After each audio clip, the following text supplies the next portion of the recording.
It's, of course, a very polyvalent mission because we have experts in Egyptology, in Greco-Roman, expert in ceramic, numismatic.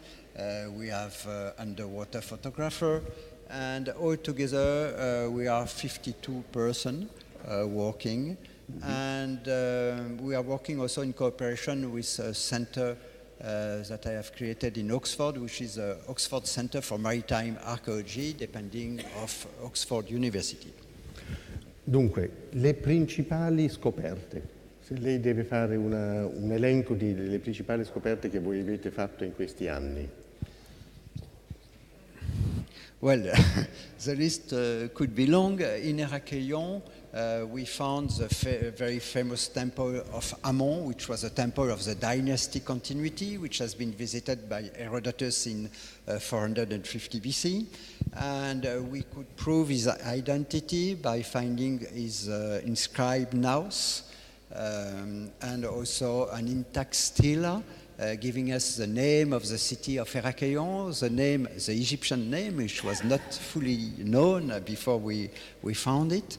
Now we have a very good idea of the layout of the main temple of Amon-Gereb. We have also the layout of the different port basins, the secondary sanctuaries. This is for Heraklion.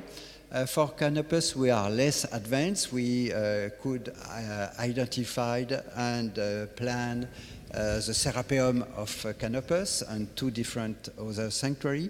And for the city, the Portus Magnus of Alexandria, we have now a very detailed map of the port infrastructure, plus the palaces and the temple, which were part of the royal quarters of Alexandria. Una domanda per il professor Messer.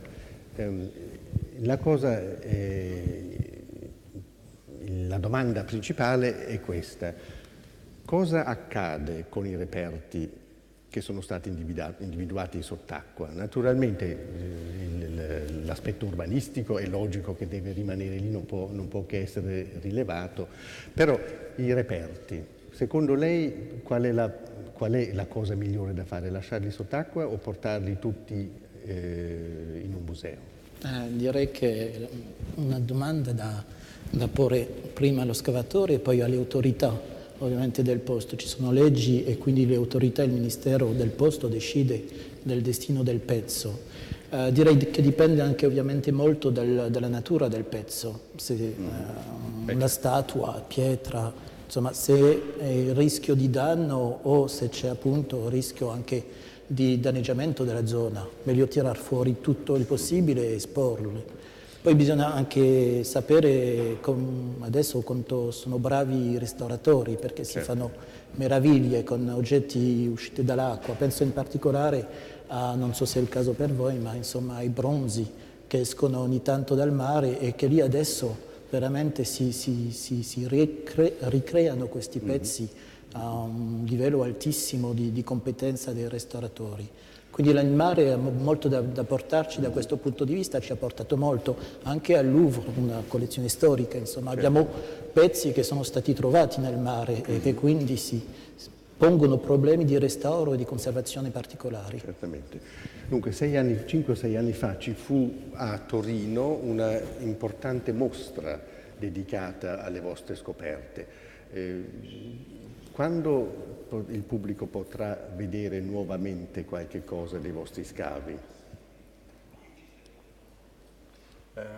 We will organize a new exhibition next year in Paris, in really? Institut du Monde Arabe.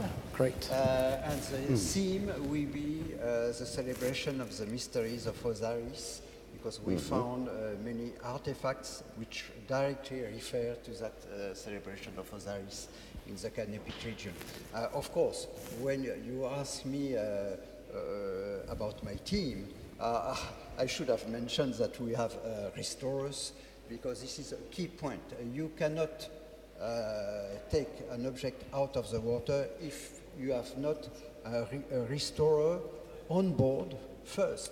And then there is a long process of conservation and restoration, which sometimes it takes more than a year for one object. We have some Colossus object, like a stele of Ptolemy VIII, weighing 18 tons, and it took us 4 years to preserve and restore it.